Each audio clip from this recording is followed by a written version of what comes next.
21. janvārī Daugavpils novadā norisinājās Daugavpils novada konkursa Sporta laureāts 2010 noslēguma pasākums, kura laikā tika apbalvot labākie novada sportisti, treneri un citi novada sporta dzīves pārstāvji. Pasākuma laikā sportistiem tika pasniegtas balvas dažādās nominācijās.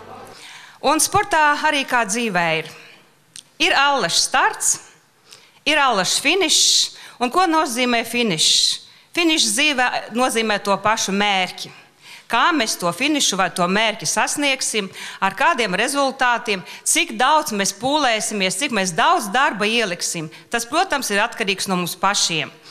Un, ja tā pavērtējam sporta attīstību novadā, tad mums šī lauciņā vēl ir daudz ko darīt. Ir vēl, kā saka, rakt, lai sporta dzīve uzlabotos un attīstītos.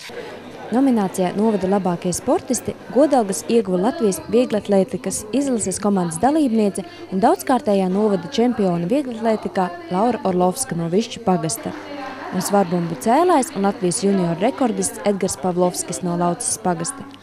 Par novada labākajiem jaunajiem sportistiem kļuva perspektīvā barjerskrējēja Inese Puzāne no Kalkūnas pagasta un Eiropas 2010. gada svarbumbu celšanas čempionāta jauniešiem sudraba medaļas ieguvējs Ilja Jakovļevs no Biķernieku pagasta. Novada svarbumbu celšanas komandas sabiedriskais treneris Ivans Gaļašs kļuva par labāko novada treneri individuālajos sporta veidos. Ivana audzēkņi šogad vien ir izcīnījuši 6 godalgas Eiropas čempionātā un 4 medaļas pasaules čempionātā. Starp novada sporta veterāniem par labākajiem tika atzīts Republikas veterānu čempionātu un kausa izcīņas sacensību uzvarētājs svarbumbu celšanā Vladislavs Petrovs un Baltijas valstu veterānu čempionāta zelta medaļniece vieglatlēte Varvara Jefimova. Par labāko sporta darba organizāciju tika apbalvots Naujienas pagasts, Špoģu vidusskola un Kalupes pamatskola. Apbalvojums ieguva arī labākās sporta spēļu komandas, treneri un tiesneši. Nominācijā par mūža ieguldījumu Daugavpils rajona un novada sportā tika godināts 1943. gadā dzimušais novada veterānu padomes vadītājs Valdemārs Pinka. Viņš ir viens no vistitulētākajiem rajona un novada vieglatlētiem, kurš ir izcīnījis vairāk nekā 300 dažādu kaluma medaļas, no tām vairāk nekā 30 republikas čempionātos. Valdemārs Pinka ir sportists, kurš arī šodien ir ierindā un aizvada aktīvu sporta dzīvi. Sporta entuziastu skaits Daugavpils novadā turpina pieaugt. Daugavpils novada domas sporta nodaļas vadītājs Eduards Lihoveckis jūtas gandarīts par aizvadīto gadu, jo tas bija ļoti veiksmīgs un bagāts ar novada sportistu sasniegumiem.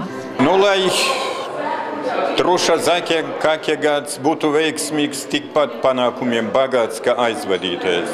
Jo aizvadītā gadā, kā es jau teicu, mums rajona vēsturē bija lielākie panākumi tieši augstākajā sportā.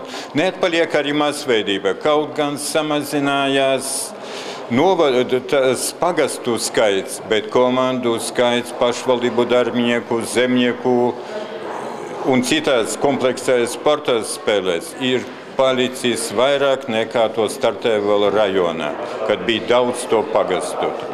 Lai arī nākamajos gados sporta laureātu pretendentu skaits turpinātu pieaugt un priecēt ar lieliskiem sasniegumiem, šī gada septembrī Daugavpils novadā plānots atklāt arī jaunu sporta skolu, kas jācer palīdzēs sportistiem sasniegt augstu līmeni ne tikai novada, bet arī Vislatvijas mērogā.